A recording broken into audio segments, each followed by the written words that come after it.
of Dolphins and Chargers talk here.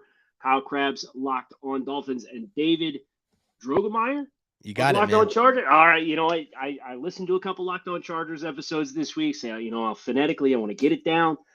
I got there, so that's a big win in the belt already. So we'll see who takes the big win at the end of the weekend. But I'm claiming the one here off the top. So David Drogemeyer and Kyle Krabs of Locked On Chargers and Locked On Dolphins. And we are here to set the table for Sunday night football as the Dolphins visit the Chargers SoFi Stadium.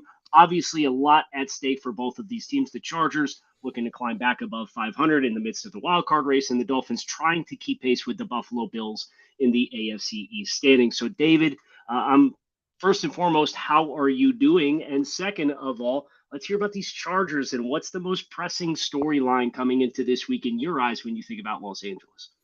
Yeah, no, I'm doing really well. Appreciate you asking. And as far as this game is concerned, I think the biggest storyline for the Chargers is it's do or die. I mean, it's really in a situation to where they're 6-6 right now. They're a game back in the AFC, but the way things are shaking out right now, the Chargers really can't afford to lose pretty much any more games if they want to really have any kind of serious intentions on making the playoffs. So it's really about keeping pace for the Chargers, and they absolutely have to have this victory. So it's about continuing. It's about getting on a winning streak and staying on it, so they can really get their way into the playoffs.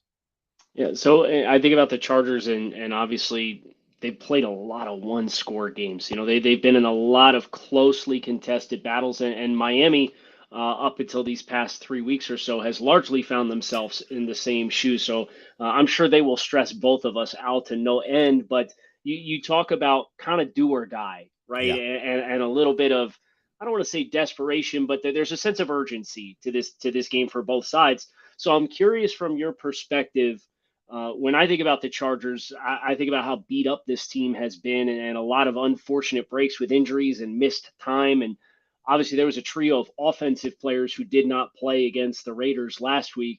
Was curious what kind of vibe you had for center Corey Linsley, right tackle Trey Pipkins, and wide receiver Mike Williams, who are all impact players when they're out there on the field for the Chargers. Yeah, absolutely, they are, and I think that the biggest, most important name there is the center, Corey Linsley. Corey Linsley is in the concussion protocol, although according to Brandon Staley, he's progressing through it.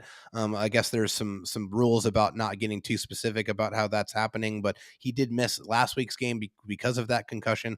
I think, honestly, if I have to put my money on it, I think there's a very good chance that he is going to come out of that concussion protocol, and he will be able and available for this game on Sunday night. Mike Williams is another player who reportedly returned to practice as well today, although the Chargers just did a walkthrough. So getting him back would be very, very important to be able to pair with Keenan Allen for the first time since pretty much week 2. I mean, those two guys have not been on the field nearly enough together. Unfortunately for Trey Pipkins, head coach Brandon Staley said that he is still not going to return to practice tomorrow when they go back full. So it doesn't look good for his availability for Sunday night. But obviously, things can change in a hurry for the Chargers. But they desperately need at least Corey Linsley and Mike Williams to come back to be able to really stack up offensively with the Miami Dolphins, which we know very well can score and score in a quickness. Yeah, and that's the storyline for Miami as I think about the Dolphins is getting back on track offensively. They had a couple of explosive plays for touchdowns. Trent Sherfield's 75-yard touchdown on the opening play from scrimmage against San Francisco, and then Tua Tagovailoa hit Tyreek Hill on a deep throw in the fourth quarter, 45 yards for another touchdown to pull the Dolphins within 6 points of San Francisco before late game situation stuff broke. They had a turnover on downs on a controversial ruling on an incomplete pass. San Francisco kicks a field goal. Then you get a strip sack that's returned for a touchdown. So things got off the rails in a hurry there in the last 5 minutes or so. But Miami had been humming. They'd strung together the most consecutive games in which they'd scored 30 points since I believe 95 this Wow. season. So in 2009, they had a same 4 game stretch. So it's been a while and a minute since the Dolphins have been able to score that kind of points. And I think that was the thing that stung a lot of Dolphins fans when they looked back at the San Francisco game. Never mind the fact that Jimmy Garoppolo suffered an unfortunate injury, so you have a Yeah. seventh round pick playing quarterback, but Dolphins had guys running pretty open Hmm. down the field against the 49ers. And for whatever reason, Tua Tagovailoa played this game a little amped up and a little too amped up, where he missed some open throws down the Very field. uncharacteristically too. I mean, he's usually very Absolutely. accurate, right? I mean, that Yeah. So I think the absence of Teron Armstead probably compounded the urgency inside the pocket for Tua to make sure that to have that internal clock. But sure. it felt like he was playing faster than he usually had all season. And this was comfortably the Dolphins' worst game offensively and Tua's worst game offensively, where you look up and he's 8 of 19 at one point in this game or so. Like you said, extremely only uncharacteristic for Miami. So for me, I think about the Dolphins. This is all about refinding your rhythm, learning the lessons that need to be learned, and hopefully getting back on track and getting back to kind of what your money makers were for Miami. A lot of middle of the field throws that they've had a lot of success with that they tried to run just a little deeper because you have Fred Warner and Dre Greenlaw back there. So I would expect Derwin James will have a big hand in defending the middle of the field for the Chargers, but those linebackers and Kenneth Murray and Drew Tranquil are going to have to be up to the test because I think Miami's going to come back to the well there. Oh, for sure. I mean, if you look at the stats for Tua and where he likes to throw the football, 1,760 of his passing yards are over the middle of the football field. I mean, and that's it's a huge disparity. I mean, I think Yeah. he's at 2880 or around there overall. So it's a large portion. He likes to target. I mean, hey, if you got the amount of speed demons that you guys have, I mean, all you got to do is get the ball in their hands and let them work. And they like to do that over the middle of the field. So that is definitely something the Chargers need to be very aware of. You know, you asked me about injuries. I'm curious about the Dolphins injuries and where they're at specifically with the left tackle and their situation, and also Tua with his ankle injury as well. Is there any updates on what that's looking like for the Dolphins? Yeah, so Mike McDaniel met with the media early this week on Monday and said that there was no expectation for Tua Tagovailoa to miss time. They were probably going to be calculated with his workload during the week. But Tua immediately after the game came out and said, I feel as good as I can after a game like this, in which he got knocked around a little Yeah, he bit got battered a because little bit. Yeah. got Greg Little in there, and I think the Dolphins affirmed that because they went out and they signed Eric Fisher this week. And I don't think you'll see Eric Fisher, but I do think you will see Teron Armstead. Mike McDaniel said that Teron Armstead was very close to playing this past Sunday against the 49ers. And with an extra week of rest, it's one of the things that I have a great admiration for Teron Armstead is he's as an athletic, dynamic guy who's getting into the middle stage of his career. Well, it's a lot of stress on the body, and he's got some Yeah. bumps and bruises and banged up, but he likes to play through it. And he was telling people immediately after the Houston Texans game, according to Cam Wolfe of NFL Network, that he was planning on playing against the 49ers. So I think they probably protected him from himself a little bit. Sure. But now that we're back in conference play and you're suddenly a half game behind the Bills and you got a head to head with the Bills upcoming next week, I think there's a sense of urgency for the Dolphins, just as there is for the Chargers. It's just for different stakes. But I think because of that, you will probably get to see Teron Armstead lace up and play tackle for the Dolphins on Sunday Night Football. Now, we have to get into the matchups, the specific matchups of this contest. But before we do, I want to tell you about our friends over at Audible, who are releasing an awesome slate of new football podcasts that we know you're going to love because we love them ourselves. Make sure you check out Block Forever, available on Locked On NFL right now. Block Forever is a brand new podcast from former NFL All-Pro Ryan Khalil and Audible. Khalil takes the conversation about football to the next level, giving football fans an insider's look at the game through the eyes of the greatest players and personalities of all time. He sits down with star players, coaches, and former pros across the league to get real about what happens on the field and behind the scenes, inside the locker room, during team meetings, and back at the hotel. Ryan and guests discuss topics like the players' psyches, sports betting, playing through pain, being a leader, and how to deal with combative teammates. There is nothing that is out of bounds. It is available for free on Audible or wherever you get your podcasts. So head over to Locked On NFL for a sneak peek of Block Forever or catch the full series available anywhere you get your podcasts now. Audible, get in the game. So, David, matchups, Dolphins, Chargers. Some star power in this game. Obviously, you have the quarterback storyline, which I'm just so thankful that we avoided talking about the 5th and 6th pick of the 2020 NFL draft for the first 10 minutes of this show because you know it's going to be all they talk about on Sunday leading up to the game. So Where's your head at as far as matchups that you're interested in talking? Yeah, I mean, obviously we have to discuss it, right? I mean, Right. it is Justin Herbert versus Tua, but I mean, I think that's just so overblown, and I think a lot of people are really hedging their opinions on both of these quarterbacks by the outcome of this football game, which I think is not fair, because they're not actually playing each other. the Right. the Justin Herbert's playing the Dolphins defense, and Tua is playing the Chargers defense, and whoever wins, it's a team game.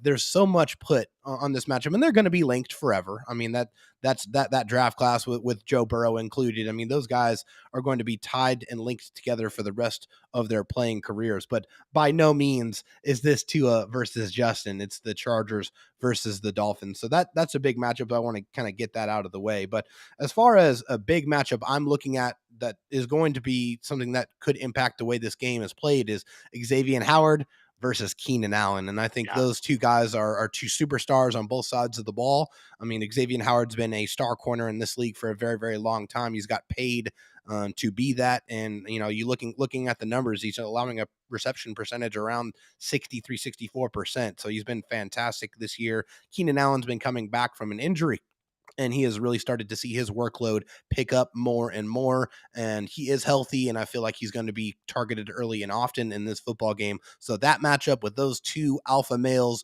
butting heads is going to be something that's going to be very fun to watch in this one. Yeah, there's a lot of fireworks for sure to be had there. And both of these players are guys who have been kind of playing through some stuff. Early in the season, Xavier Howard had groins on the injury report. So he had an injury to both sides of the Plural? groin. Oh Yes, man. groins. So, but he played through it. Jeez. He missed one game against the Jets back in week 5. And other than that, he's played through it. And you've seen in stretches he's been a step slower than probably what you expect. It contributed to why he didn't get his first interception of the season until this past week against the 49ers. But it really felt like the bye week did him well as far as movement skills and looking a little bit more like his old self. So the Dolphins are obviously excited to get him a little bit back closer to full strength. And I would even consider the other side, whether it is Josh Palmer or Mike Williams or whoever lines up at that other wide receiver spot versus a UDFA for the Dolphins in Cater Kohu from Texas A&M Commerce, who kind of claimed the nickel spot right off the jump as a UDFA. Their typical nickel, Nick Needham, who's out for the year, played the other outside corner because Miami has been playing the waiting game to see when Byron Jones is going to return from offseason Achilles surgery. And they have not dismissed or said that that's not going to happen, but it won't happen this week because they left him at home for this 2-week road trip to the West Coast. So Cater Kohu has been just an absolute delight as far as his instincts. He tackles, he gets up on the perimeter. So you think about all those receptions for Austin Eckler underneath when they're playing zone coverage. But Kohu was a player that San Francisco early in the game made sure that they found and went after a little bit and tried to target. And right now he's playing with a soft cast on one of his hands. So there's a couple dynamics for Cater between his inexperience and the soft cast where I'll be fascinated to see, especially for a guy like Palmer, who has found his footing this season as far as being an impactful receiver in this passing game. That really has my interest because Keenan and X are going to get their wins against each other. There's no Sure. doubt. Like you said, heavyweight fight. But the guys on the other side may be the ones that tip the pendulum one way or the other based on if one guy can really claim an edge in that matchup. That's why it's so important for the Chargers that Mike Williams is out there, because he's the big play guy for the Chargers. Like he's the guy that you can throw it up to and he can go up and get it. He can make that play. You hear the 50-50, jump ball receiver type. Yeah.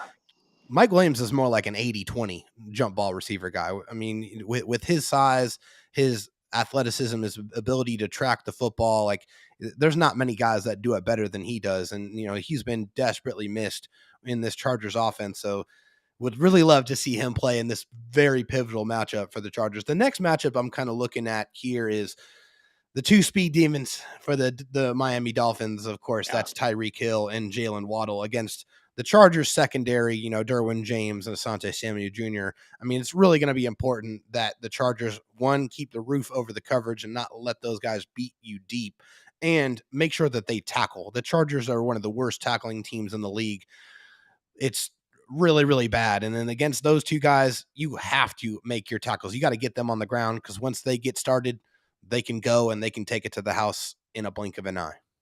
Well, I felt like the Spider-Man pointing meme here, talking about bad tackling because it's killed the Dolphins in some games, whether it's trying to tackle Justin Fields scrambling down the field or trying to tackle Debo Samuel this past weekend. So I feel Chargers pain there, and I know every Dolphins fan does.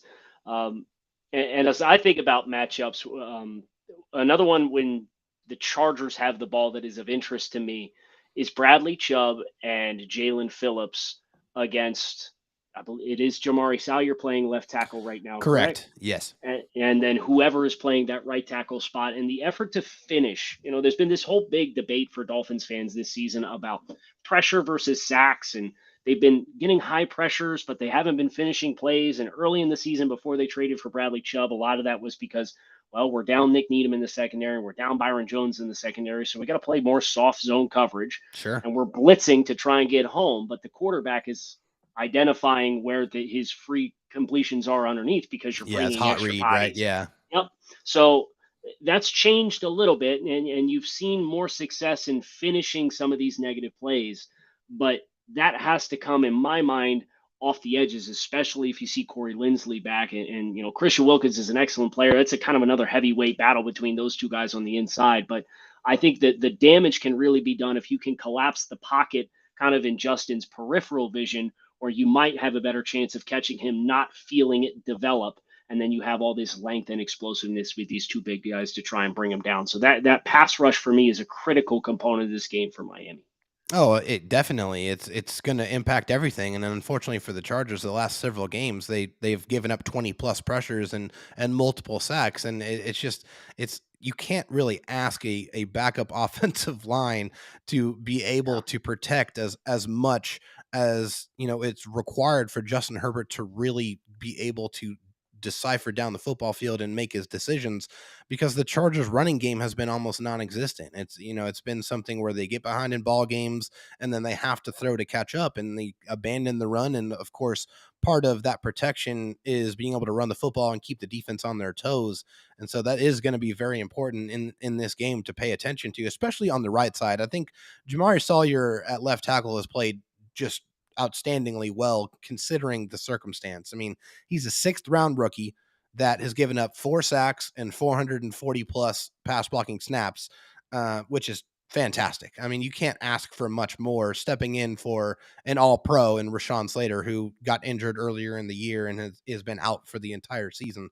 So, yeah, they're going to have to help a lot on that right side. I mean, if Trey Pipkins can't go, it'll probably be Foster Sarrell, who, he's okay, but there's going to be a lot of chips and a lot of help to that side specifically to try to make sure that those guys don't wreck the football game, especially also Melvin Ingram too. I mean, former Charger alert, former friend alert there. He's got 6 sacks. He's just seems like this guy doesn't age. He's having a fantastic season. And, Yes. we know very, very well what Melvin Ingram is capable of doing. So if the Chargers want to be able to move the ball and be able to score points, which they're going to have to, if they want to keep competitive in this football game, they got to protect Justin and allow him just to get that extra second to be able to get the ball down the field. The last matchup that I have my eyes, well, there's a lot of matchups I have my eyes on, if I'm being honest, but the last one that I did want to make sure that we mentioned here, at least on my side, is Mike McDaniel versus his own temptation. The Okay. Dolphins ran the ball for almost 200 yards against the Cleveland Browns in Week 10, and in Wow. the 2 games since, they've ran the ball for a combined 99 yards in 120 minutes. And I believe they were credited with running the ball 8 times against the 49ers. The Chargers would love that. Please do that. Yes, right. So I've crunched the numbers on yesterday's episode since Week 3 for the Chargers, and I'm seeing it's about 170 rushing yards a game. It's Yeah. been tough sledding. So, Ugly. but Mike McDaniel, he's very much a prescriber of the idea of you throw to score and you run to win, right? But I think the Dolphins will need to play a more balanced offensive attack. I understand you have these two Pro Bowl potential all pro caliber speed demons on the outside and Waddle and Hill, and they're amongst the league's leaders in receiving categories, top to bottom. But as far as being balanced, especially with how the Chargers have struggled to stop the run to this point, Jeff Wilson has been a great infusion into the offensive backfield, and I think you'd be doing yourself a disservice to play an unbalanced game because you might look up and it's the end of the game and you've got 19 minutes time of possession, which is what they had against the 49ers. And you don't want to live in Wow. that world again. So that for me would be the last matchup is Mike McDaniel versus himself and the urge he has to throw the football to try to attack that, at least at this point in the season, statistical soft spot in the Chargers defense. Oh, it's without a doubt. I mean, like I said, I mean, from the Chargers' perspective, we would love for the Miami Dolphins to just throw all day because the Chargers pass defense is actually it's decent. You know, I think they're around 12th or 13th in the league as far as that's concerned, but we know they're close to dead last and historically bad against the run. I mean, giving up over 5.5 yards per carry, it has plagued the Chargers all season long for a myriad of different reasons, injuries, the lack of good edge play, the linebackers not flowing properly, the missed tackles. I mean, there's a million different reasons why. But the Chargers can't stop the run to save their life. And so if the Dolphins go into this game saying, I'm just going to throw it, that's leading right into the Chargers, supposed strength of their defense. We got to talk closing thoughts and we got to talk final predictions here. But before we do, got to tell you about our friends over at Bet Online. BetOnline.net is the number one source for your sports betting info, stats, news, and analysis. You can get all the latest odds and trends for every professional and amateur league out there, from football to basketball, soccer, esports. We have it all at Bet Online. If you love sports podcasts, you can find those at Bet Online as well. It's the fastest and easiest way to get your betting fix. So head to the website today or use your mobile device to learn more. Bet Online, where the game starts. And anybody who has listened to at least me for any period of time, and I assume everybody on the Locked On Network loves Built Bars the way that I love Built Bars, but I don't want to assume. But we got to talk about the new flavors over at Built.com. Cookie dough topper, coconut brownie bar, coconut brownie topper, white chocolate peppermint granola. It's Built's take on a granola bar, so it's more filling, but still insanely tasty. And then they also have the candy cane brownie puff. These people are not messing around with these flavors. They are outstanding. They're revolutionizing nutrition as well, with 100% real chocolate, 17 grams of protein, and shockingly low sugar and calories. Their bars are less than 150 calories a piece. It's a life hack.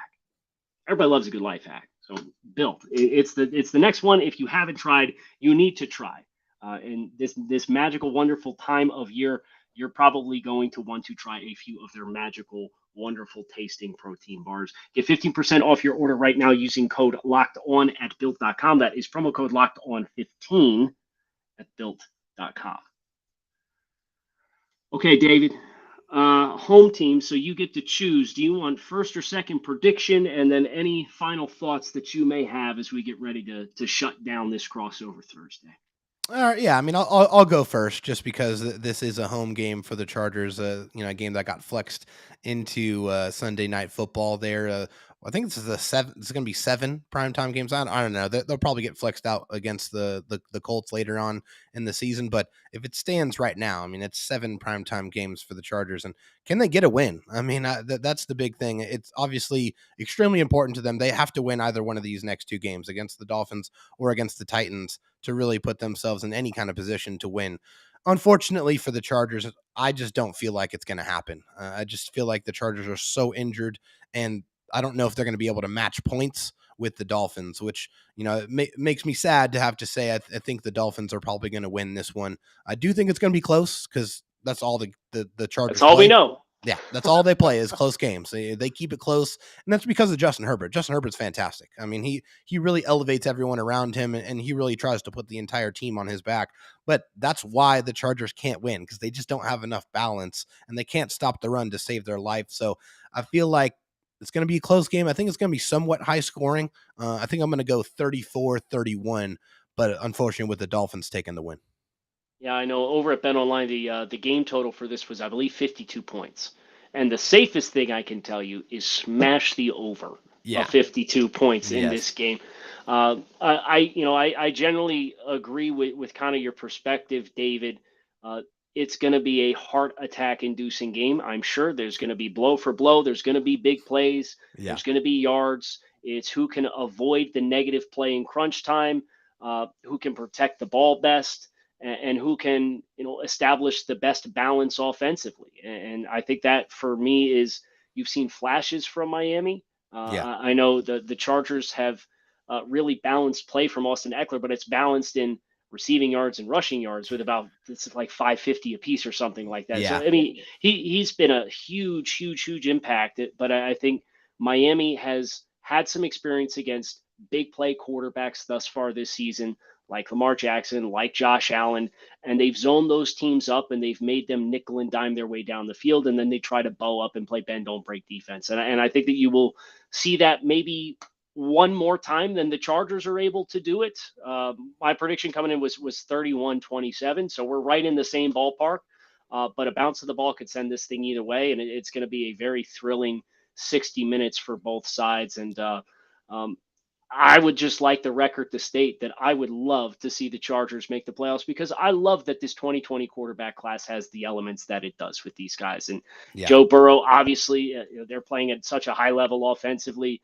Justin Herbert with the early start that he had. And Dolphins fans, I think, that there's this perceived rivalry between these two teams. But I know there's a lot of Dolphins fans that feel for Justin Herbert, because the situation that he's worked with this season Yeah. mirrored a lot of what Tua Tagovailoa had early in his career, where you knew the weapons, you didn't have a full complement around you. We had to play hurt for a stretch of this season with Justin and the ribs, Hmm. the offensive line being banged up and not giving you the protection that you deserve.